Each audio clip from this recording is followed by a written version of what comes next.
Hey everyone, Assalamualaikum. It's me Mohira. Today I'm here to experiment another date with you all. আজকে আমি আমার বড়পুর বাসায় একটা দাওয়াত দিয়েছি। বড়পুর তার নতুন বাসায় উঠছে, তাই তার সব রিলেটিভদেরকে দাওয়াত করে আজকে একটা প্রোগ্রামের অ্যারেঞ্জমেন্ট করছে।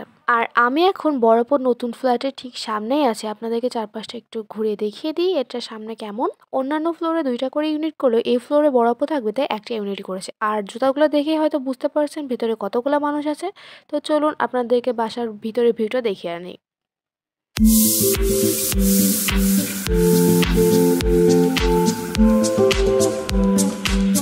দরজা খুলে দেখতে পাই এখানে আমার আরেকটা আপু, ভাইয়া এবং আমার ছোট বোন বসে আছে।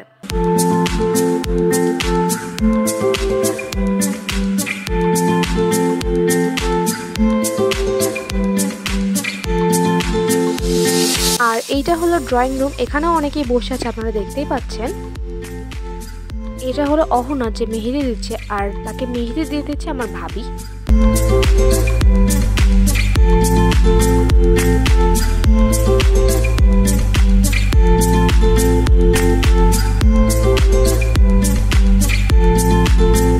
আর এরা দুজন হলো ইব্রাহিম এবং ইসা, আর এরাও আমার আরেকটা পর 2 ছেলে।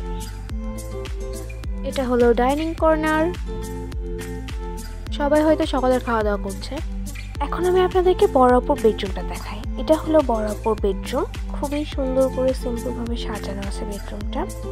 আর এটাই এর পাশে সবচেয়ে বড় রুম, মানে মাস্টার বেডরুম যেটা। আর এখানে হলো বড়পুর বারান্দা, বারান্দা থেকে ভিউটা অনেক বেশি সুন্দর, একদম ঈদগার সামনে, সব দিক দিয়ে পারফেক্ট একটা রুম। দেন আমি গ্রাউন্ড ফ্লোরে চলে যাই প্রোগ্রামের কাজ শুরু হয়েছে কিনা এটা দেখার জন্য। এইটা হলো গ্রাউন্ড ফ্লোরের গ্যারেজের যে জায়গা, ওইটা আজকে ওখানেই অনুষ্ঠানটা হবে মেইনলি। এখানে এসে আমি দেখি ডেকোরেশন কাজ অনেকটা হয়ে গেছে, 3-4টা টেবিল লাগানো হয়ে গেছে, আর অল্প কিছু কাজ বাকি আছে, সেগুলো করা হচ্ছে। দেন গ্যারেজ থেকে বের হয়ে আমার চোখে পড়ে এখানে মাংসগুলো ভিজিয়ে রাখা আছে, এগুলো আজকে রান্না করা হবে। আর ওইদিকে অনেকটা রান্না কাজ শুরু হয়ে গেছে, বাবুর্চিরা অনেক তাড়াতাড়ি তাদের কাজ করে ফেলছে। আর আমি ক্লিপ নিতে গেছি দেখে এই বাবুর্চিটা মানে আঙ্কেলটা আমাকে ক্লিপ নেওয়ার জন্য ঢাকনাটা সরিয়ে অনেক হেল্প করছিল, আমাকে বলছিল যে ক্লিপগুলো নিয়ে যাও এভাবে সুন্দর করে। এটা হলো সকালে যে খিচুড়ি রান্না করছিল সেই খিচুড়িটা, আর এটা হলো মাংস, উনি আমাকে সরিয়ে সরিয়ে দিয়েছিল যাতে আমি ক্লিপগুলো ভালো করে নিতে পারি। Thank you to him. এই 1 কেজি মাংস আগে থেকে রান্না হয়ে গেছিলো, এখনও 1 কেজি মাংস বাকি ছিল রান্না করা। আমি ওনাকে জিজ্ঞাসা করি আর কি রান্না করা হয়েছে, তখন উনি বলেন যে পোলাও হয়ে গেছে, তাই এটারও একটা ঢাকনা সরিয়ে দিয়ে আমাকে ক্লিপ নিতে বলে। আমি নিয়ে নিই। পোলাওটা অনেক সুন্দর লাগছিল, উপর থেকে দেখতে বেরেস্তা মেরেস্তা সব কিছু দেওয়া হয়ে গেছিলো। আপাতত এইগুলাই হয়েছে, এখনও অনেক কিছুই বাকি আছে। এখন 1 কেজি মাংস রান্না হবে। এখন আমি আপনাদেরকে বাসার পিছনের সাইডে একটু দেখাই যে এখানে রান্না হচ্ছে আর কি। পিছনে না, সরি এখানে সামনের সাইডে বলা যায়, যেখানে এতগুলো তেল দিয়েছে এখানে হয়তো আবার মাংস রান্না হবে 1 কেজি। আর এটাতে পানি গরম করা হচ্ছে, এটাতে কী হবে তা আমি জানি না। আর এই সাইডে অনেক কিছু রাখা আছে মশলাপাতি। এখন আমি এখান থেকে চলে যাই। দেন এখানে দেখি যে 3টা আন্টি মিলে মাংসগুলো ধুচ্ছে, যে মাংসগুলো ভিজানো ছিল এগুলো পরিষ্কার করছে আর কি। এগুলো এখন আবার রান্না করা শুরু হবে। এইটা রোস্টের মাংস, একটু আগে যেটা দেখলেন ওইটা হয়তো বা গরু বা খাসির মাংস, আসলে আমি মাংস চিনি না। আর এটা হলো মুরগি রোস্ট করা হবে, সেই মুরগিগুলো এনারা। দেন আমি ওপরে এসে ঝটপট শাওয়ার নিয়ে নিই অ্যান্ড দেখি যে সবারই অলমোস্ট শাওয়ার নেওয়া শেষ অ্যান্ড সবাই রেডি হওয়া শুরু করে দিছে। আর এটা হলো আমার বৌমণি, মানে আমার ভাবি। মাশাআল্লাহ অনেক অনেক অনেক বেশি সুন্দর, তারপরেও মেকআপ করতেছে। যদিও আমার কাছে বৌমণিকে without makeup and with makeup দুইভাবেই ভালো লাগে। আর আমার এই ক্লিপগুলো নেওয়ার মেন উদ্দেশ্য হলো আমার বড় দাদা, মানে আমার ভাইয়া এখানে নেই, ভাইয়াকে দেখানোর জন্য যে তার বউকে কতটা সুন্দর লাগতেছে। বড় দাদা, তুমি যেখানেই থাকো না কেন, যেখান থেকে ভিডিওটা দেখো না কেন, তোমার বউকে এমন লাগছে অবশ্যই কমেন্ট বক্সে জানিয়ে যাবো। এই নিয়ে কি হয়েছে, ভাবিকে দেখা থেকে তো বঞ্চিত করা যায় না, তাই না? এটা হলো আমার আরেকটা ছোট বোন। থ্যাংক ইউ বল। তুই কি সাজিয়ে দিয়েছে? আমি আতিলা। সুন্দর হয়েছে তো আনিকা। কি পড়ছো?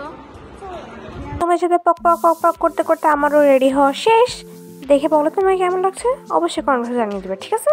আর বলে রাখি আজকে আমাকে সাজিয়ে দিয়েছে আমার বৌমণি, মানে আমার ভাবি। নিজে ক্লিপ নিতে নিতে ওই রুমে আর জায়গা না পেয়ে আমি আবার চলে আসলাম আরেকটা রুমে নিজে ক্লিপ নিতে।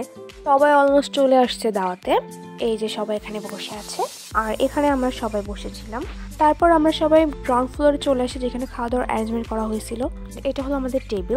প্রোগ্রাম অলরেডি শুরু হয়ে গেছে অ্যান্ড সবাই মোটামুটি খাওয়া দাওয়া শুরু করে দিয়েছে। এই যে আমার আপু এবং ভাইয়া খাচ্ছে, এখানে রাইসা এবং ইসাও আছে। খাওয়াতে আরো অনেক মানুষই ছিল, বাট সবাইকে দেখানো তো পসিবল না। সবাইকে দেখাতে গেলে ভিডিও অনেক লং হয়ে যাবে, তাই আমি এখানে শেষ করে দিচ্ছি এটা। খাওয়া দাওয়া শেষ করে আমরা সবাই আবার উপরে চলে যাই। সবাই মিলাদের খাবার প্যাকেজিং এর কাজ শুরু করে দেয়। একটু পরে মিলাদটা শুরু হবে। এখানে সবাই মিলাদের খাবার প্যাকেজিং এর কাজ একসাথে করছে অ্যান্ড একসাথে করলে তো তাড়াতাড়ি হয়, এটা আমরা সবাই জানি। এসবের মধ্যে দিয়ে আমাদের ওই দিনটা কেটে যায় অ্যান্ড আমরা অনেক সুন্দরভাবে মজা করে দিনটা কাটিয়েছিলাম। এরপরে রাত হয়ে যায় অ্যান্ড আমরা সবাই রাতে ছাদে যেয়ে খেলা করছিলাম। ও হ্যাঁ, আমরা সবাই মিলে বরফ পানি খেলছিলাম। এরপরে আমরা সবাই ডিসিশন নিই যে আমরা বালিশ বোতল খেলবো সবাই মিলে, কারণ বরফ পানি তো সবাই খেলতে পারবে না, বাচ্চারাই খেলতে পারবে শুধু।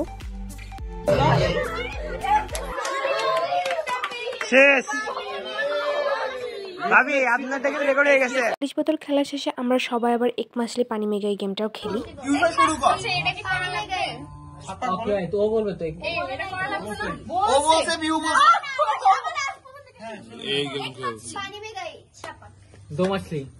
এই গেমটা শেষ করে আমরা আবার উনো খেলা স্টার্ট করি।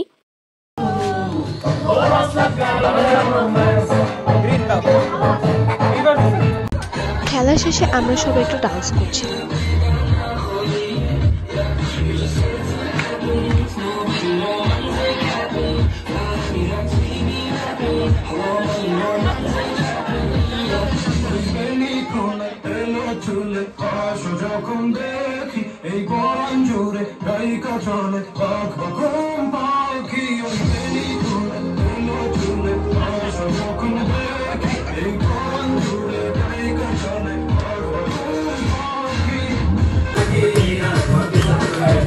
কিছু পর আমরা অনেকগুলো বোমও ফাটাইছিলাম ছাদে, অনেক মজা হয়েছিল।